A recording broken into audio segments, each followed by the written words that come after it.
ইনাবার্তা দিলেন, নামাজের জন্য সম্বোধন করলেন। অতঃপর শেখ ফরিদউদ্দিন গঞ্জে শাখার বাচ্চা ছেলে জননী আম্মি জানকে বলতে আরম্ভ করেছে, আম্মি জান, আজকে নামাজ আপনি পড়ছেন ঠিক আছে, আমি যদি পৃথিবীর বুকে নামাজ পড়ি, এই নামাজের বদলা সম্পর্কে, এই নামাজের বাদাওলত ইনাম সম্পর্কে আল্লাহ পাক আল্লাহ তাআলা আমাদেরকে কি দেবে?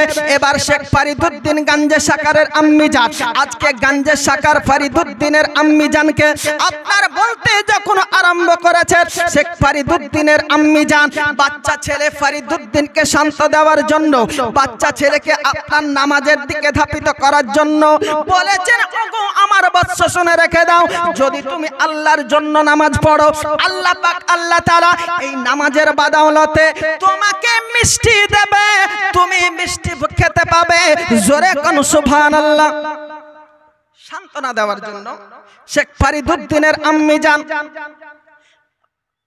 আল্লাহর ওলি বাচ্চা ছেলে অবস্থায় ফরিদউদ্দিনকে যখন নামাজের কথা বলেছেন, এবার ফরিদউদ্দিন গঞ্জে শাখার আপনার নামাজ পড়তে আরম্ভ করলেন।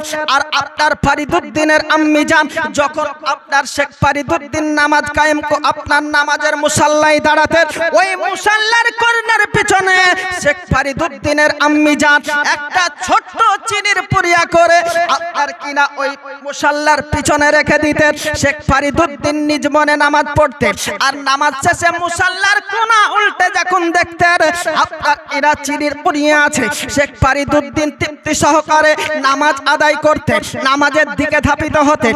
এবার একের পর এক দিন কেটে যায়, মাস কেটে যায়। একদা শেখ ফরিদউদ্দিনের আম্মি জান নিজের ব্যক্তিগত কাজে আপনার কিনা আপনার ব্যতিব্যস্ত থাকার কারণবশত আজকে ফরিদউদ্দিনের আম্মি জান ওই ফরিদউদ্দিনের মুসাল্লার পিছনে আপনার দেখুন চিনির পুরিয়া অন্য অন্য দিন যেইভাবে মুসাল্লার নিচে আপনার ইনা রাখতেন, ওই দিন নিজের ব্যক্তিগত ব্যতিব্যস্ততার কারণে আজকে ফরিদউদ্দিনের আম্মি জান ওই মুসাল্লার পিছনে অন্য দিনের ন্যায় চিনের পুরিয়া রাখতে আপনার ইনা ভুলে গিয়েছে। এবার আল্লাহ পাক আল্লাহ তাআলা কি অনুগ্রহ করছেন দেখুন, আল্লাহ পাক কিভাবে আপনার ইনা ফরিদউদ্দিনের তামান্না মাকসাদ পূরণ করছেন দেখুন। হযরতে ফরিদউদ্দিন গঞ্জে শাখার আপনার অন্য দিন নামাজ দেয় আপনার ইনা মুসাল্লাই ঠিক আছে, কিন্তু আপনার ফরিদউদ্দিনের আম্মি জান অন্য দিন যেইভাবে আপনার ইনা চিনি দিত, এই চিনি দেওয়ার ঘটনাটা হযরতে ফরিদউদ্দিন গঞ্জে শাখার আপনার নিজের বন্ধুদের সম্মুখে আজকে ফরিদউদ্দিনের চিনি পাওয়ার বিষয়টা অন্য আরো অনেক বন্ধুদের মাঝে যখন আপনার শেয়ার করে দিয়েছে, যখন চিনির ঘটনাটা আপনার ব্যক্ত করে দিয়েছে, এবার ফরিদউদ্দিনের আপনার ইনা আম্মি জান এবার অন্য দিন যখন চিনির পুরিয়া দেওয়ার জন্য আপনার সক্রিয় হন, ওই রকমই আপনার চিনির পুরিয়া দিতে যাবে।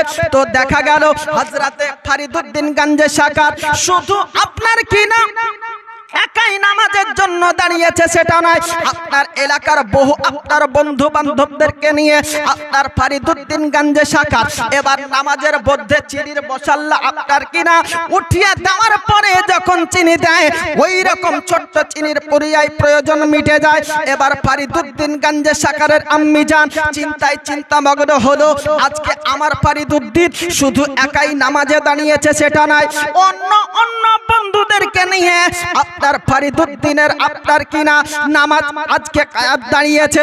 এবার সমস্ত বন্ধুদেরকে প্রয়োজন কি করবে, এই জন্য ফরিদউদ্দিনের আম্মি জান আল্লাহ পাক সুবহানাহু ওয়া তাআলার কাছে হাত উত্তোলন করে বলতে আরম্ভ করেছে, ওয়াতু ইজ্জু মান তাসা ওয়াতু জিল্লু মান তাসা। ওগো রব্বুল আলামিন, আপনি হচ্ছেন ইজ্জতের মালিক, আপনি হচ্ছেন জিল্লতের মালিক, দ্বিধায় আপনি আজকে আমার ইজ্জত রক্ষা করে দিন। হযরতে শেখ ফরিদউদ্দিনের আম্মি জান যে আপনার রব্বুল ইজ্জতের কাছে এই ফরিয়াদ করে দেওয়া, সঙ্গে সঙ্গে আপনার কিনা ফরিদউদ্দিন তৎসহ অন্য বন্ধুরা যখন নামাজ পরিসমাপ্ত করেছেন, এবার সমস্ত বন্ধুরা যখন নামাজের মুসাল্লা উত্তোলন করে দেখতেছে, আজকে অন্য দিন ফরিদউদ্দিনের আম্মি জান ছোট্ট চিনির পুরিয়া রাখতো, এবার ফরিদউদ্দিনের আম্মি জান আপনার লক্ষ্য করলেন সমস্ত বন্ধুদের জন্য আল্লাহ পাক আল্লাহ তাআলার পক্ষ থেকে আপনার বড় বড় চিনির বস্তা ওই মুসাল্লার পিছনে রেখে দিয়েছেন। জোরে কোন সুবহানাল্লাহ। আল্লাহ পাকের ইনাম। নামাজ যদি পড়ে পৃথিবীর বুকে আপনি কিনা মঙ্গলময় হবে, পরকালে আপনার দুর্বদ্ধ চেহারা হবে। বিল্লাতে ইসলামী আমার এই রকম ভাবে আপনার পৃথিবীর বুকে যারা তাকওয়া পরহেজগারিতা অর্জন করেছে, ইনাদের আপনার কিনা ইহ জগতে পর জগতে উভয় জগতে আপনার কিনা খায়ের ভালাই হয়েছে। একবার দুরূদ পড়ি আল্লাহুম্মা সাল্লি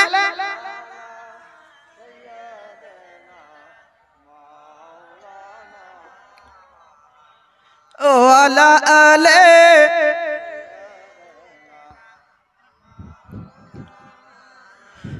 মোহাম্মদ সাল্লাল্লাহু তাআলা আলাইহি সাল্লাম। আব্বাজি মুসলমান আমার, আজকে পৃথিবীর বুকে এ তাকওয়া পরহেজগারিতা অর্জন করেছেন মাযহাবের শ্রেষ্ঠ ইমাম, ইমামে আযম আবু হানিফা রাহমাতুল্লাহ আলাইহি। জোরে কোন সুবহানাল্লাহ। তাকওয়া পরহেজগারিতা, খোদাই ভীরতা, পৃথিবীর বুকে ইমামে আযম আবু হানিফা জগৎ বিখ্যাত আপনার ইমাম ছিলেন তিনি, মাযহাবের শ্রেষ্ঠ ইমাম ছিলেন তিনি। পৃথিবীর বুকে ইমামে আযম কত আল্লাহ পাকের খোদাই ভীরুতা আপনার কিনা অর্জন করেছে, আল্লাহ পাকের কত আপনার কিনা ভয় ভীতি নিজের মধ্যে আপনার কিনা সক্রিয় করেছেন। দেখুন এ ইমামে আযম বিশ্ববিখ্যাত একজন আপনার কিনা ব্যবসায়িক ছিলেন। এ ইমামে আযম আবু হানিফা রাহমাতুল্লাহ আলাইহি আপনার পৃথিবীর বুকে কত মালদারের অধিকারী ছিলেন।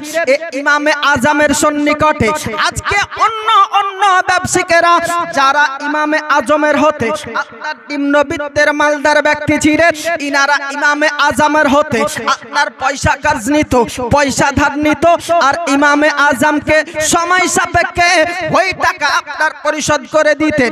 এত বড় আপনার মালদার ব্যক্তি ছিলেন ইমামে আযম আবু হানিফা রাহমাতুল্লাহ আলাইহি। এই ইমামে আযম আবু হানিফা রাহমাতুল্লাহ আলাইহি আপনার যাদেরকে টাকা পয়সা ব্যবসার জন্য ধার দিতেন, এবার ওই আপনার যারা ঋণগ্রস্ত ব্যক্তিরা ইমামে আজমের হতে টাকা ধার নিতেন, ওই ব্যক্তিরা সময় সাপেক্ষে যখন ইমামে আযম রহমাতুল্লাহ আলাইহির সম্মুখে আপনার দেখা হতো, সালাম মুসাফা করত, আজকে মহব্বতের আলাপ আলোচনা করতেন। কিন্তু আব্বাজি মুসলমান আমার, এমন কিছু ব্যক্তি ছিলেন যারা ইমামে আজমকে আপনার আগের মতো সালাম কালাম করতেন না। এই বিষয়ে ইমামে আযম আপনার দর্শন করলেন, উপলব্ধি করলেন যে অন্য অন্য দিনের নাই আমাকে সালাম করে না, আমার সঙ্গে মহব্বতের আলাপ আলোচনা করেন না। এই জন্য মাযহাবের ইমাম ইমামে আযম আবু হানিফা আল্লাহ পাক আল্লাহ তাআলার কাছে আরজি রাখেন, ওগো আল্লাহ পাক আল্লাহ তাআলা, আমি ইমামে আযম কি কোনো আপনার দোষ করলাম? এই সমস্ত আমার আত্মীয় পরিজনেরা যারা আমার হতে টাকা ধার নেয়নি, তারা আগের মতো সালাম মুসাফা সাক্ষাৎ করে না, এর কারণটা তো আমি বুঝতে পারি না। ইমামে আযম আপনার কিনা ওই ব্যক্তিদেরকে সম্বোধন করে বললেন, বলে ওগো আমার ভাই, ইতিপূর্বে আপনি আমার সঙ্গে কথোপকথন করতেন, মহব্বতের আলাপ আলোচনা করতেন, এবার আমার সঙ্গে দেখা হলে বিনা সালাম কালামে চলে যান, আমি তো ঘটনা কিছু বুঝতে পারি না। এবার ইমামে আযম বলতে আরম্ভ যখন করেছেন, ওই ব্যক্তিগুলো ধার পরিশোধ করতে পারেনি, এই জন্য ইমামে আযমের সন্নিকটে লজ্জাজনক ভাবে অপমান অপদস্থ হবে মনে করে ইমামে আযমের সম্মুখে ওই আপনার ধার ঋণগ্রস্ত ব্যক্তিরা ইমামে আযমের সম্মুখে যেতেন না। এই জন্য ইমামে আযম আবু হানিফা রাহমাতুল্লাহ আলাইহি আপনার কিরা ওই সমস্ত ঋণগ্রস্ত ব্যক্তিদের লক্ষ্য করে বলল, ওগো আমার ঋণগ্রস্ত ব্যক্তিরা শুনে রেখে দাও, তোমরা আমি ইমামে আযমের হতে যে টাকা তোমরা ধার নিয়েছো সময় সাপেক্ষে পরিশোধ করতে পারোনি, এতে আমার কোনো দুঃখ নাই, আমার এই জায়গাটাতে দুঃখ হলো বেশি। আমার সঙ্গে ভ্রাতৃত্বটা দিনের পর দিন তোমরা আজকে লুপ্ত প্রায় করে দিচ্ছ, দিনের পর দিন তোমরা আজকে মিটিয়ে দিচ্ছ, এটা আমি ইমামে আযমের জন্য অত্যন্ত হৃদয় বিদারক, অত্যন্ত আপনার কিনা বিপজ্জনক, অত্যন্ত নিন্দনীয়। এ বিল্লাতে ইসলামে আমার ইমামে আযম আবু হানিফা রাহমাতুল্লাহ আলাইহি ওই ঋণগ্রস্ত ব্যক্তিদেরকে সম্বোধন করতে আর চক্ষু যুগলে পানি গড়িয়ে গড়িয়ে তাদেরকে এটাই বুঝাতে চাইতেন ভ্রাতৃত্ব হলো বড় জিনিস, ভ্রাতৃত্ব আপনার কিনা প্রেমের বাগান সাজিয়ে দেয়, ভ্রাতৃত্ব আমাদেরকে আল্লাহ আল্লাহ রাসূল পর্যন্ত পৌঁছে দেয়। জোরে কোন সুবহানাল্লাহ। ইমামে আযম ঋণগ্রস্ত ব্যক্তিদেরকে এটাই বুঝাতে চেয়েছেন যে দেরিও যদি হয় আমার ঋণ পরিশোধ করতে তাতে আমার কোনো দুঃখ নেই, কিন্তু আমার সঙ্গে সালাম কালামটা বন্ধ করে দিয়েছো, এটা আমার জন্য অত্যন্ত কষ্টদায়ক। আব্বাজি মুসলমান আমার, ইমামে আযম আবু হানিফা কত তাকওয়া পরহেজগারিতা অর্জন করেছিলেন দেখুন। হযরত ইমামে আযম দাওয়াত বাড়ি যাওয়ার জন্য কর্মচারীকে বললেন, ওগো আমার কর্মচারী ভাই, আজকে ক্যাশ বাক্সের টাকাগুলো হিসাব করে দাও। আজকে এইখানে 40,000 মতো ক্যাশ বাক্সে টাকা রয়েছে, হিসাব করে আপনার কিনা দেখা গেল। এবার ইমামে আযম আপনার ওই কর্মকর্তাকে বললেন, ওগো আমার কর্মকর্তা ভাই, আমার যে আপনার কাপড়ের দোকানে দুটো কাপড় আছে, আপনার দুটো কাপড় ফাটা বিধা আছে, এই ফাটা চটা কাপড় দুটো অন্য অন্য কাপড়ের নাই, তুমি আজকে বিক্রয় করে দিবে না। এই ফাটা কাপড় দুটো অন্য অন্য কাপড়ের চাইতে 5 টাকা কম দরে বিক্রি করবে। দুটো কাপড়ে যেমন আপনার 20 টাকা দাম হয়, এবার এই দুটো কাপড় ফাটা এবং বিধা থাকার কারণবশত 5 টাকা কম দরে ইমামে আযম ওই কর্মকর্তাকে বিক্রির বিষয়টা বলে গেলেন। কিন্তু আপনার মাযহাবের ইমাম ওই স্থানান্তরিত হওয়ার পরে ওই আপনার ইমামে আযমের কর্মকর্তা এবার ভুলবশত অন্য অন্য কাপড়ের নাই আপনার 10 টাকা দরে বিক্রি করে দিয়েছে। এবার মাযহাবের ইমাম দাওয়াত বাড়ি আসার পরে আপনার হিসাব করে দেখা গেল মাযহাবের শ্রেষ্ঠ ইমামের আদর্শ দেখুন। হে আব্বাজি মুসলমান আমার, পৃথিবীর বুকে আপনার মাযহাবের ইমাম ওই কর্মকর্তাকে বলতে আরম্ভ করেছে, ওগো আমার কর্মচারী ভাই, এই যে ক্যাশ বাক্সের টাকা আমি তোমাকে 40,000 টাকা হিসাব করে আপনার কেনা দিয়ে গিয়েছি, আর এইখানে 10টা টাকা বেশি হয়, কারণটা কি? কি মাল বিক্রি করেছো, কার কাছে বিক্রি করেছো, এটা কি তুমি বলতে পারো? বলে এত বড় ব্যবসা, এত বড় বাজার হাট, কত মানুষ আপনার কিনা এসেছে আর গিয়েছে, কার কাছে বিক্রি করেছি এটা আমার জন্য বলা সম্ভব নয়। এবার মাযহাবের ইমাম ইমামে আযম আপনার চক্ষু যুগলে পানি গড়িয়ে গড়িয়ে পড়তে আরম্ভ করেছে। আব্বাজি মুসলমান আমার, তাকওয়া খোদাই ভীরুতা পরহেজগারিতা কারণে এবার মাযহাবের ইমাম চক্ষু যুগল দিয়ে যখন গড়িয়ে গড়িয়ে পানি পড়তে আরম্ভ করেছে, আর চিন্তা মগ্ন হলো যদি কার কাছে ভুলবশত এই আপনার কিনা বাড়তি টাকা বিক্রি যদি হয়ে যায়, এটা আমার জন্য, আমি ইমামে আযম এটাকে হালাল মনে করি না। এই জন্য মাযহাবের ইমাম কি করছেন দেখুন, 40,000 টাকা আপনার 10টা টাকা বেশি হওয়ার কারণবশত হিসাব যখন মেলাতে পারলেন না, বলে আমার ক্যাশ বাক্সের সমস্ত টাকা সমস্ত গরিব মিসকিনদের মাঝে সাদকা করে দাও। জোরে কোন সুবহানাল্লাহ। মাত্র 10 টাকা বেশি হওয়ার দরুন আব্বাজি মুসলমান আমার, এবার 10 টাকা আপনার বেশি হওয়ার কারণবশত সমস্ত ক্যাশ বাক্সের টাকাগুলো মাযহাবের ইমাম গরিব মিসকিনদের মাঝে সাদকা করে দিলে, তারপরে রব্বুল ইজ্জতের কাছে আপনার হাত উত্তোলন করে কাঁদতে আরম্ভ করেছে, ওগো রব্বুল আলামিন, আমি ইমামে আযমের এই কৃতিত্ব তুমি রব্বুল ইজ্জতের কাছে কতটুক মকবুল হয়েছে আমি ইমামে আযম বলতে পারি না। অতঃপরে আপনার সেই ক্রেতা যে আপনার দুটো কাপড় ক্রয় করে নিয়ে গিয়েছিল, আপনার ফাটা থাকার কারণবশত ইমামে আযমের সম্মুখে আসার পরে ফিরিয়ে দিতে আর বলতে আরম্ভ করেছে, ওগো মাযহাবের শ্রেষ্ঠ ইমাম, এই আপনার কাপড় আপনার ফেরত দিন। ইমামে আযম আপনার আরো কাঁদতে আরম্ভ করেছে। এবার ওই ক্রেতা ইমামে ইমামে আজমের চক্ষু যুগল গড়িয়ে পানি পড়ার বিষয়টা দর্শন করার পরে বলতে আরম্ভ করেছেন, হুজুর আপনার কাপড় আর ফেরত দিতে হবে না, দয়া করে আপনি আপনার চক্ষু যুগলের পানি গড়া বন্ধ করে দিন, আপনি আপনার কান্না বন্ধ করে দিন, আমার কাপড় আপনাকে ফেরত দিতে হবে না, আপনি আমার কাপড় আমায় দিন, আর দয়া করে আপনি আপনার চক্ষু যুগলের পানি বন্ধ করে দিন। এবার মাযহাবের ইমাম ওই আপনার কিনা ক্রেতাকে লক্ষ্য করে বলতে আরম্ভ করেছে, ওগো আমার ক্রেতা ভাই, আমি ইমামে আজম তোমার কাপড় ফেরত দেওয়ার জন্য কান্না করি না, আমি এই জন্য কাঁদি বেশি, কাল কিয়ামতের দিনে যদি আল্লাহ পাক আল্লাহ তাআলা আমি ইমামে আজমের বিষয়ে বলে, ওগো আজকে ইমামে আজম তোমার আপনার কিনা আমলের মধ্যে বিধা আছে, তোমার আমলের মধ্যে ফাটা আছে, এই শরণাপন্নে আমি ইমামে আজম এই জন্য গড়িয়ে গড়িয়ে কাঁদতে আরম্ভ করেছি। জোরে কোন সুবহানাল্লাহ। কি তাকওয়া পরহেজগারিতা আব্বাজি মুসলমান আমার, পৃথিবীর বুকে যারাই তাকওয়া পরহেজগারিতা অর্জন করেছে, আল্লাহ পাকের খোদাই ভীরুতা আজকে অবলম্বন করেছে, আল্লাহ পাক পৃথিবীর বুকে তাদের কখনো আজকে বাজ্জতি করেননি। চলুন আব্বাজি মুসলমান আমার, পৃথিবীর বুকে জগৎ পরঙ্গ একজন আল্লাহর নবী ছিলেন, ইনার নাম বলা হয়েছে হযরতে ইব্রাহিম খলিলুল্লাহ আলাইহিস সালাম। এই ইব্রাহিম খলিলুল্লাহর একটা আপনার কিনা স্ত্রী ছিলেন, যার নাম বলা হয়েছে মা হাজেরা রাদিয়াল্লাহু তাআলা আনহা।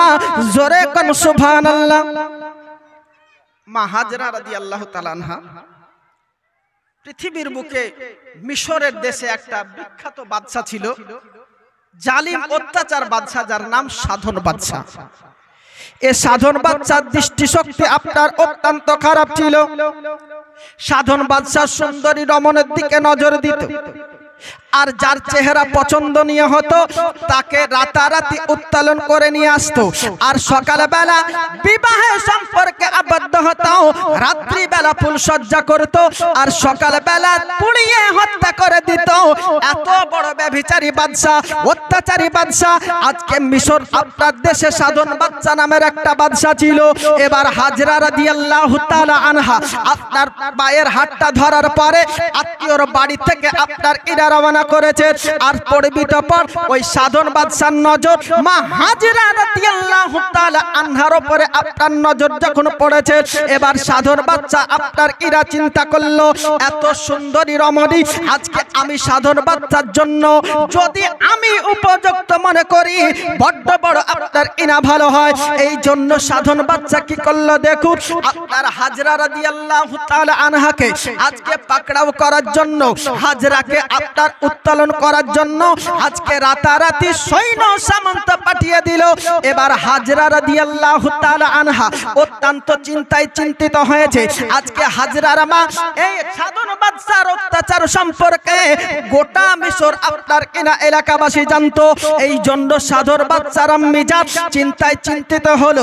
আজকে হাজরার উপরে যখন সাধন বাদশার নজর পড়েছে, হাজরার কোনো খায়রে নাই, হাজরার কোনো আপনার কিনা নিস্তার নাই। এই জন্য হাজরা রাদিয়াল্লাহু তাআলা আনহা আম্মি জান হাজরাকে বলতে আরম্ভ করেছে, ওগো হাজরা, আজকে সাধন বাদশার হাতে সতীত্ব আপনার কিনা হারা যাবে না। আব্বাজি মুসলমান আমার, সাধন বাদশার অত্যাচার থেকে, সাধন বাদশার কুকর্ম থেকে হাজরার সতীত্বকে রক্ষা করার জন্য হাজরা রাদিয়াল্লাহু তাআলা আনহা আম্মি জান হাজরাকে বলতে আরম্ভ করলো, ওগো আমার হাজরা, আজকে রাতারাতি এইখান থেকে তুমি আজকে পলায়ন করো, আজকে আল্লাহ ভরসা করে ওই জঙ্গলের মধ্যে তুমি চলে যাও। এবার হাজরা রাদিয়াল্লাহু তাআলা আনহা জঙ্গলের মধ্যে যখন আপনার কিনা চলে গিয়েছে, হাজরা হাজরা করে সাধন বাদশার দলবল হাজরার বাড়িকে ঘেরাও করলো, আর হাজরা হাজরা করে চিৎকার করতে আরম্ভ করে দিয়েছে। এবার সাধন বাদশার অত্যাচারের আপনার কিনা উপস্থিতি আপনার সম্মুখীন হওয়ার পরে হাজরা রাদিয়াল্লাহু তাআলা আনহার আম্মি জান বলতে আরম্ভ করেছে, বলে হাজরা তো আপনার কিনা বাড়িতে নাই। এবার হিংসা বলে সাধন বাদশার দলবল কি করলো দেখুন, ওই সাধন বাদশার দলবল হাজরা হাজরা করে চিৎকার করতে করতে দরওয়াজা আপনার ভেঙে ফেললো। এবার হাজরার ঘরে আপনার অবস্থান করলো। হাজরা রাদিয়াল্লাহু তাআলা আনহা আপনার বাড়িতে না থাকার কারণবশত হাজরা রাদিয়াল্লাহু তাআলা আনহার আম্মি জানকে সাধন বাদশার দলবল উত্তোলন করে নিয়ে আসার পরে নিজের সবার মধ্যে টানতে টানতে নিয়ে গিয়েছে।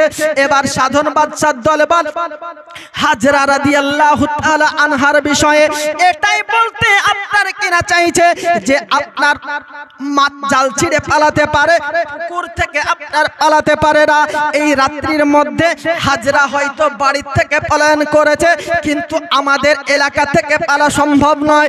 এবার হাজরা রাদিয়াল্লাহু তাআলা আনহাকে আপনার পাকড়াও করার জন্য সাধন বাদশার দলবল চড়া প্রহরী সিকিউরিটি গোটা আপনার কিনা এলাকার মধ্যে দিয়ে দিয়েছে। এবার হাজরা রাদিয়াল্লাহু তাআলা আনহা আল্লাহর ভরসা করে আপনার কিনা যখন জঙ্গলের মধ্যে চলে গিয়েছে। এবার হাজরা রাদিয়াল্লাহু তাআলা আনহা রাত কাটে আপনার কিনা দিন কাটে, আপনার 2 থেকে 4 দিন যখন অতিবাহিত হয়ে গিয়েছে, হাজরা রাদিয়াল্লাহু তাআলা আনহাকে পাকড়াও করার জন্য সাধন বাদশার দলবল চড়া প্রহরী জঙ্গলের মধ্যে দিয়েছে। এবার আপনার আব্বাজি মুসলমান আমার হাজরা রাদিয়াল্লাহু তাআলা আনহা দেখতে আরম্ভ করলো, এবার যদি আমি হাজরাকে পাকড়াও করে নেয় আমাকে উত্তোলন করে দিয়ে আপনার সবাই চলে যাবে। এই জন্য হাজরা রাদিয়াল্লাহু তাআলা আনহা আপনার কি করলেন দেখুন, একটা ফলা গাছের নিচে নির্জন নিরালায় বসে রয়েছে, ওইখানে আল্লাহ আল্লাহ জিকির করতে আরম্ভ করেছে। এবার সকালবেলা হাজরা রাদিয়াল্লাহু তাআলা আনহার চোখের মধ্যে আপনার তন্দ্রা নেমে এসেছে। সকালবেলা আপনার সূর্য উদয়মান হয়েছে। হাজরা রাদিয়াল্লাহু তাআলা আনহা মিশরের অত্যাচারিত আপনার সিকিউরিটি প্রহরীকে দর্শন যখন করে নিয়েছে, হাজরা রাদিয়াল্লাহু তাআলা আনহা চিন্তা করলেন আমার আর কোনো নিস্তার নাই, এবার আমি নির্ঘাত তার হাতে পাকড়াও হয়ে যাব। হাজরা আপনার বলতে আরম্ভ করেছে আমি আমার জান দিতে প্রস্তুত আছি, কিন্তু আমার সতীত্বকে ওই সাধন বাদশার হাতে সুপ্ত কখনো করব না। আব্বাজি মুসলমান আমার হাজরা রাদিয়াল্লাহু তাআলা আনহা এবার কি করলো দেখুন, ওই সাধন বাদশার দলবলের হাতে নিজেকে পাকড়াও না করার জন্য ওই জঙ্গলের মধ্যে একটা পুকুর রয়েছে, ওই পুকুর ভর্তি পানি রয়েছে, ওই পানির মধ্যে হাজরা রাদিয়াল্লাহু তাআলা আনহা আপনার কিরা ঝাঁপ দিয়েছে। আল্লাহ পাক আল্লাহ তাআলা বললেন মান কানা লিল্লাহি কানা লাহু লাহু মাল্লাহুল মাওলা ওয়ালাহুল কুলু, জোরে কোন সুবহানাল্লাহ। আল্লাহ পাক আল্লাহ তাআলা ওই হাজরা যেই পানিতে আপনার নিক্ষেপিত হয়েছে, আল্লাহ পাক আল্লাহ তাআলা ওই পানিকে হুকুম করছে রে পানি তুমি আজকে হাজরাকে তুমি আজকে ভক্ষণ করবে না। হাজরা যতবার তোমার বুকে ঝাঁপ দেয় আমি আল্লাহ পাক আল্লাহ তাআলা বলে দিলাম আজকে ওই হাজরাকে তুমি ভাসিয়ে দাও, জোরে কোন সুবহানাল্লাহ। পানিকে হুকুম করছে যে তোমার বুকে হাজরা যতবার আজকে বিসর্জন দেওয়ার জন্য ঝাঁপ দেবে ততবার তুমি হাজরাকে ভাসিয়ে দেবে, যেরকম সুবহানাল্লাহ। এবার আব্বাজি মুসলমান আমার হাজরা রাদিয়াল্লাহু তাআলা আনহা পানির মধ্যে যখন আপনার কিনা ঝাঁপ দিয়েছে, আপনার সঙ্গে সঙ্গে পানি হাজরাকে আপনার ভক্ষণ না করে হাজরার বডিটাকে পানির নিচে না আপনার বসিয়ে সঙ্গে সঙ্গে পানির উপরে ভাসমান করে দেয়, জোরে কোন সুবহানাল্লাহ।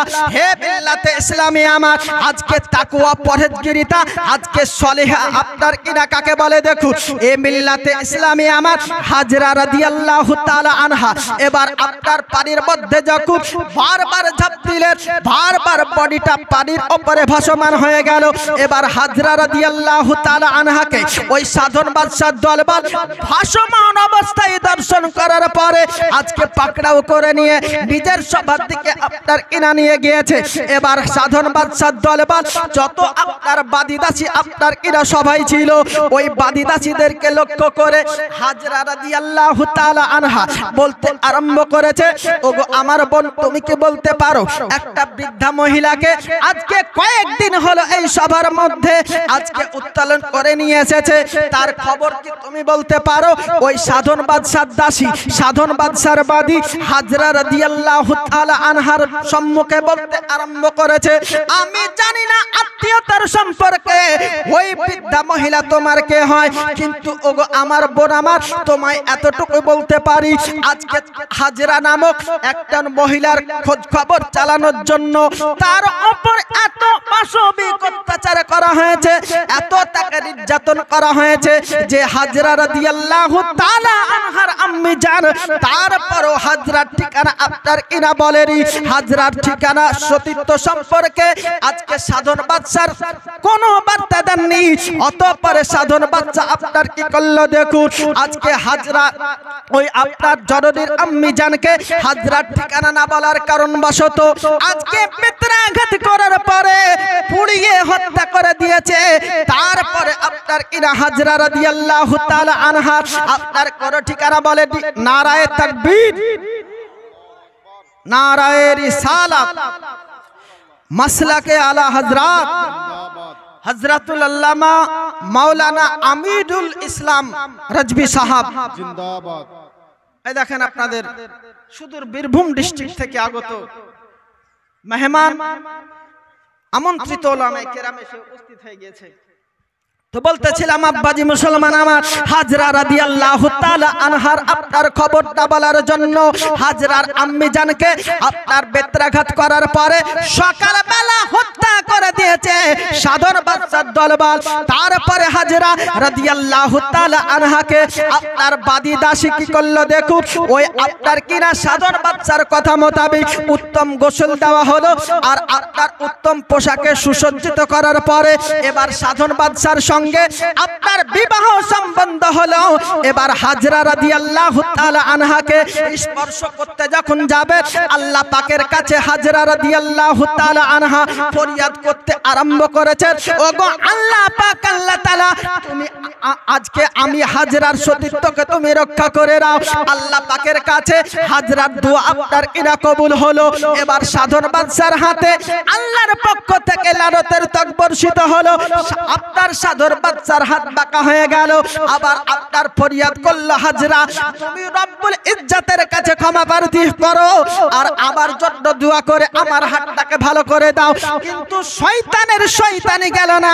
হাজরা রাদিয়াল্লাহু তাআলা আনহা যতবার সাধন বাদশার হাতকে ভালো করার জন্য দোয়া করলেন ততবার হাজরাকে স্পর্শ করার চেষ্টা করলো। এই জন্য হাজরা রাদিয়াল্লাহু তাআলা আনহা রব্বুল ইজ্জতের কাছে আপনার আখেরি মুনাজাত করেছেন, ওগো আল্লাহ পাক, আল্লাহ তাআলা এই সাধন বাদশাকে তুমি নিস্তরাবোধ করে দাও। আর সঙ্গে সঙ্গে আল্লাহ পাক, আল্লাহ তাআলা ওই সাধন বাদশার জমিনের মাটিকে দুই দিকে সরিয়ে দিয়ে আজকে সাধন বাদশাকে ধ্বংস করে দিয়েছেন। আল্লাহ পাক, আল্লাহ তাআলা এইভাবে সলিহিনদের ইজ্জত রক্ষা করেছেন। জোরে কোন সুবহানাল্লাহ। সুবহানাল্লাহ। আব্বাজি মুসলমান আমার, এইভাবে আল্লাহ পাকের খোদাই ভীরুতা যদি আপনি করেন তো পৃথিবীর বুকে